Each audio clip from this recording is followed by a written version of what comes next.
அஸ்ஸலாமு அலைக்கும் வரஹ்மத்துல்லாஹி வபரகாத்துஹு. நாம் கேட்கக்கூடிய துஆக்களை அல்லாஹ் கபூல் செய்ய வேண்டுமென்றால் நாம் துஆ கபூல் செய்யக்கூடிய நேரத்தில் துஆ கேட்க வேண்டும். துஆ கபூல் ஆகக்கூடிய நேரங்கள் என்ன? ரசூல் ஸல்லல்லாஹு அலைஹி வஸல்லம் அவர்கள் அந்த நேரங்களை சொல்லிக் கொடுத்திருக்கிறார்கள். அதில் குறிப்பாக இந்த 2 நேரங்களை சொல்லியிருக்காங்க. 1. தொழுகைக்காக பாங்கு சொல்லக்கூடிய நேரத்தில் கேட்கப்படும் துஆ அல்லாஹ் நிச்சயமாக கபூல் செய்வான், நிராகரிக்கவே மாட்டான். 2. மழை பெய்யும் நேரங்களில் கேட்கப்படும் துஆ, இந்த துஆவையும் நிச்சயமாக அல்லாஹ் கபூல் செய்கிறான்.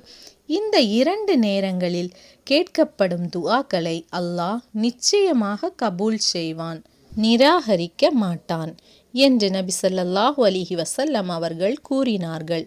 இந்த ஹதீஸ் சஹீஹ் ஜாமியா என்ற நூலில் பதிவாகியுள்ளது.